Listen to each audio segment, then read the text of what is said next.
What made the popular guy or girl lose their popularity? Story 1. She started a fight with another popular girl over something petty. The other popular girl, unbeknownst to us all, practiced a martial art and delivered with one hand the most beautiful, graceful punch that I have ever had the pleasure of seeing, whilst pulling out a chunk of hair with the other. The other girl was suspended and skyrocketed higher than ever, while the popular girl who started the fight became little more than a laughingstock with a temporary bald spot. Story 2. Wouldn't say he was popular, as this was college, but everyone knew him and he was well liked. All around very friendly, the life of the party, and just a very open person. He stole money from a lot of people, and it was all at once. So, it was a film school.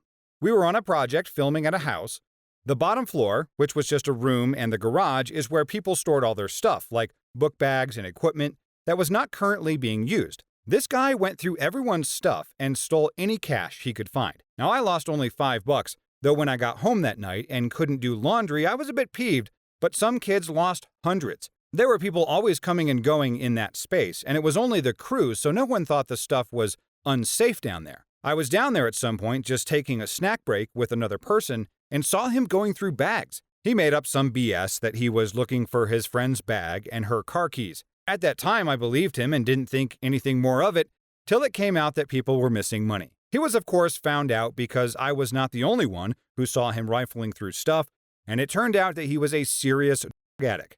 I'm talking hard addict. They found his stash when going through his dorm room, and he was dismissed from the school, and that's the last I heard of him. Wonder what happened to him. Also, never got my $5 back. There are obviously a lot of sad and heartbreaking parts of being a drug addict, but this is a perfect example of the reality of having such a strong habit that someone will do anything for.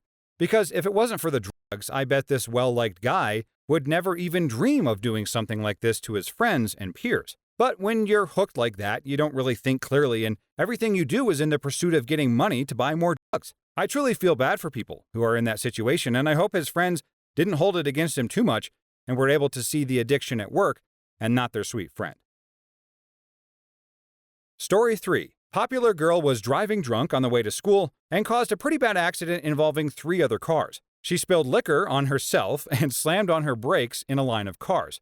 Her car managed not to have a scratch. She then swapped seats with her passenger in front of everyone before cops arrive. A few minutes later, we realized that she has disappeared. She had slipped into another car that had stopped to see if anyone was okay. Several people ended up getting tickets, and her passenger ended up getting a DUI. She was unpopular until graduation. Story 4. A girl in my hometown was always picking on this guy in her class, making fun of his last name, picking on his mom and his little brother.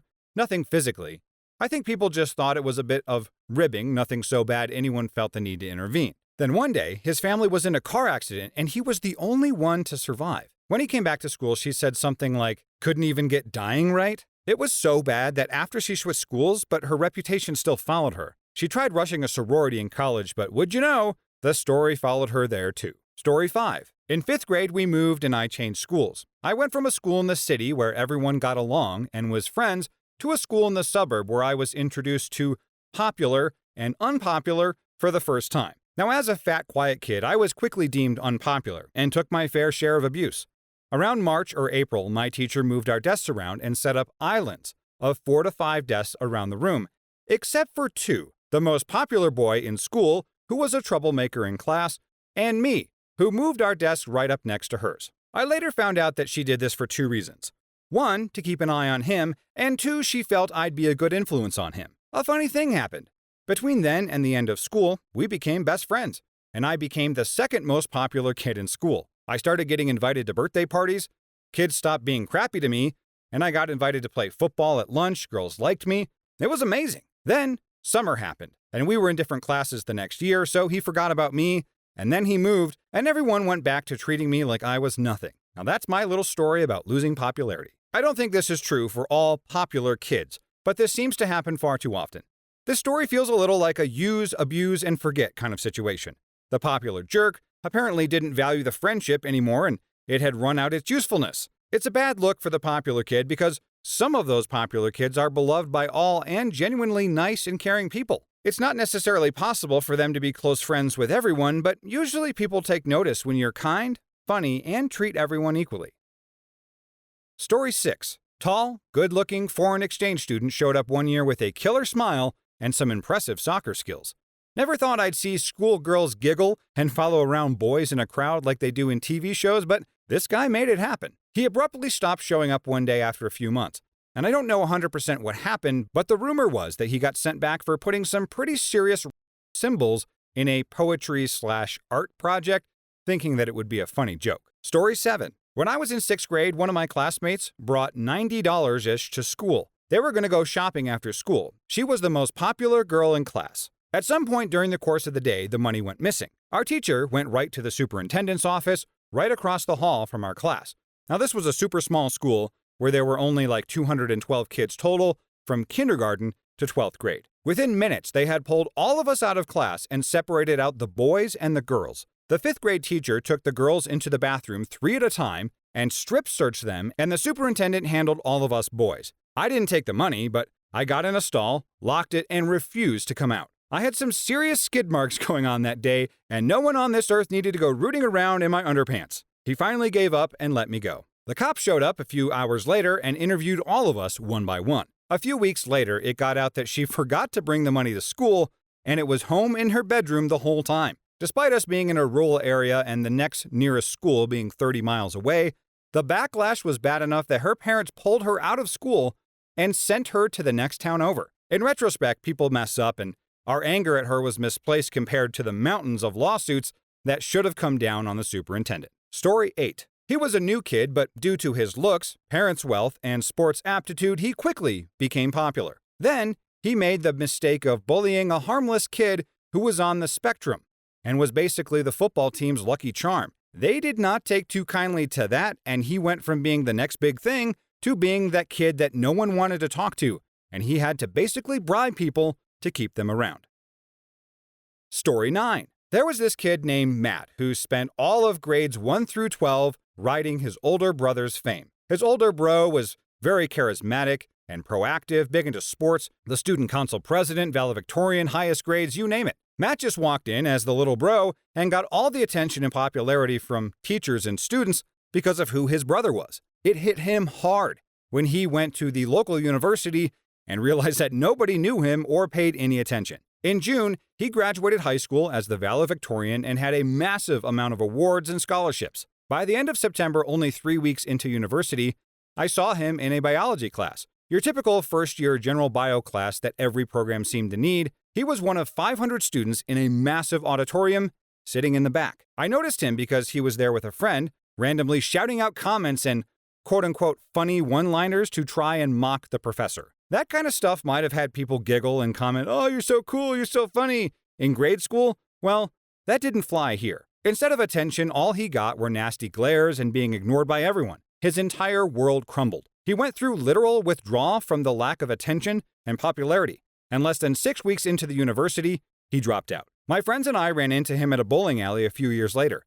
He was unrecognizable. From being thin and athletic, he looked like he had put on 50 pounds, had a massive beer gut, scruffy beard, and married with 2 kids, each with different mothers. He had the whole world in the palm of his hand, and then reality smacked the life out of him. I think it is true for a lot of successful kids in high school. In this example, this guy went to a local university and experienced that sense of loneliness and averageness, but I imagine it's even worse when kids go from a small town to a big out-of-state university, like a school in the SEC or something. I wonder if this college shock just happens to everyone, and some people just get over it, or is no one sitting down with these kids and explaining how college is going to be? In the comments, has anybody had a similar experience where you ventured out of your hometown and got a bit of a shock or trouble making friends? Story 10. He was in my grade, and we were seniors, and it was the last few days of school. Him and some of his buddies, who were also popular, but not nearly as much, decided to vandalize the school. At night, they spray-painted peckers and stuff all over the outside of the place.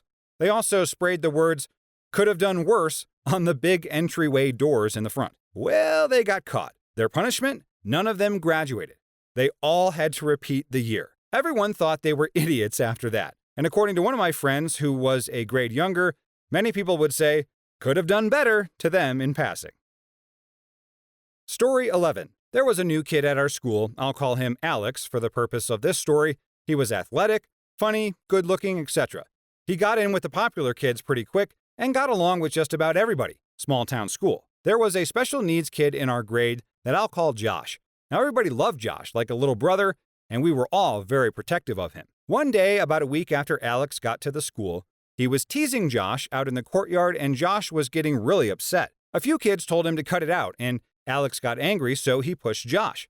He instantly was attacked by several of the nearby guys and was getting the snot beaten out of him until the teachers got there. Alex was suspended for 2 weeks, and the guys attacking him were suspended for 1 week. When he got back, he was basically shunned.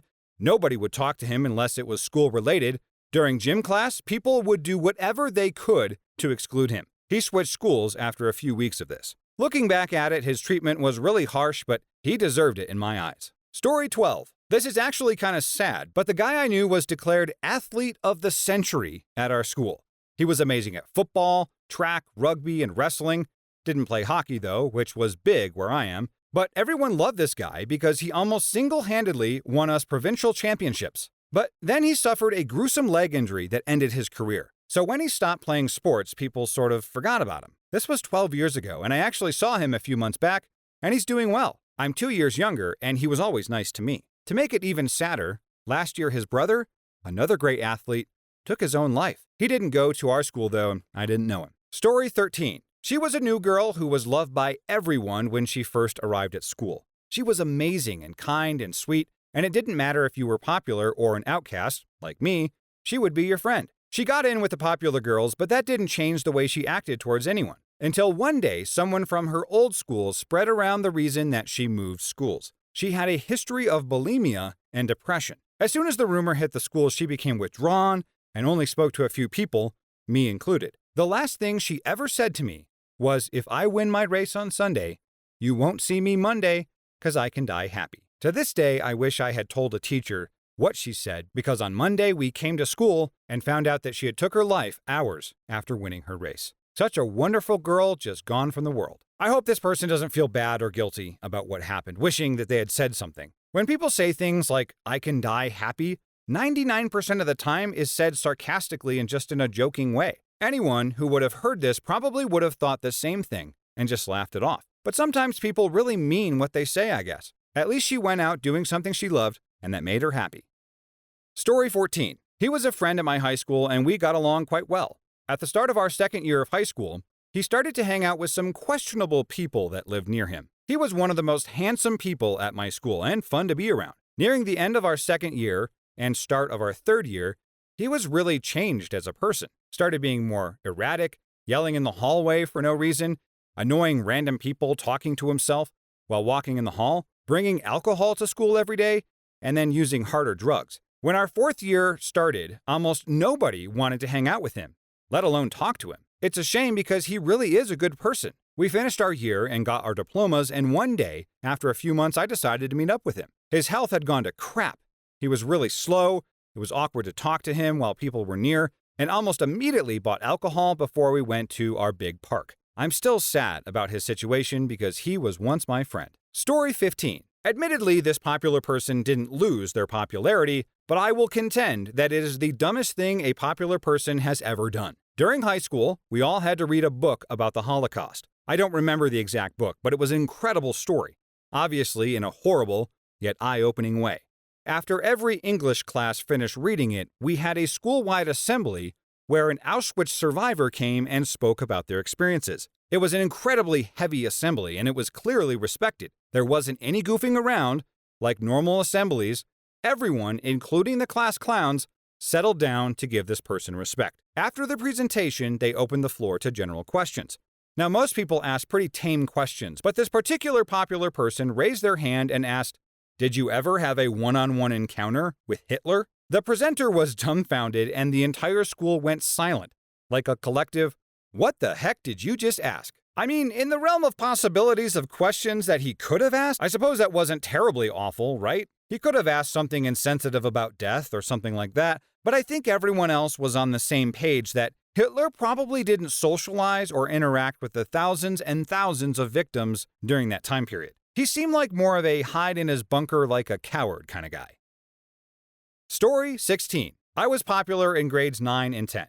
I used to make jokes in class and skip or show up late, cared a lot about wearing name-brand clothing and talking to everyone. I would even buy candy and share it with all. My grades suffered a lot, barely passed thanks to the kindness of my teachers. Grade 11 and 12 I buckled down, and pretty much only talked about schoolwork and spent more time with teachers after class. No more showing up late or skipping, and I always hung out in the library at lunch to study too. I guess for me it was becoming a serious student. Story 17. When I was in year 6, a lot of the cool kids had been in a fight with some of the cool kids from a different local primary school, but this one guy fled when he saw that they were coming. The other cool kids were roasting him about it for a few weeks, but he never lost popularity until he decided to try and end the roasting session by starting a fight with the least popular guy in our class, me. Little did he know, I have only one strength when it comes to fighting, which is I'm very difficult to take down. I can't really throw a punch to save my life,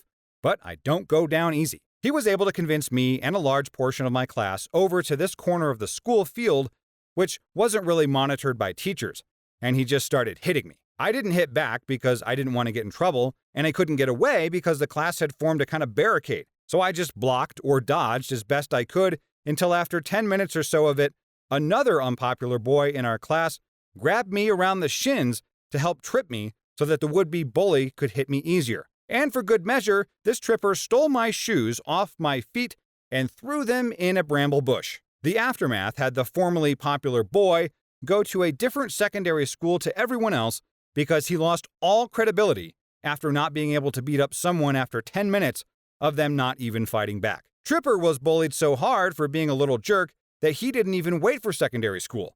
He was transferred from school within a few weeks, and I actually rose up in the social rankings and spent secondary school in this wonderful middle ground where the popular guys were nice to me without sacrificing the respect of the other nerdy guys. This makes perfect sense, really. You have to watch out for and don't underestimate those smaller, scrappy guys. I'm very pleased that the outcome of this story was sweet, sweet justice, and the kids didn't applaud the bullying and unfair fighting. Watching two kids fight toe-to-toe is one thing, but watching a kid get ganged up on for no reason, it's just plain sick. Great job by the other students for the extra humiliation, and pretty cool now for this kid who has the street cred from the popular kids and the respect of the nerd crowd. Well done.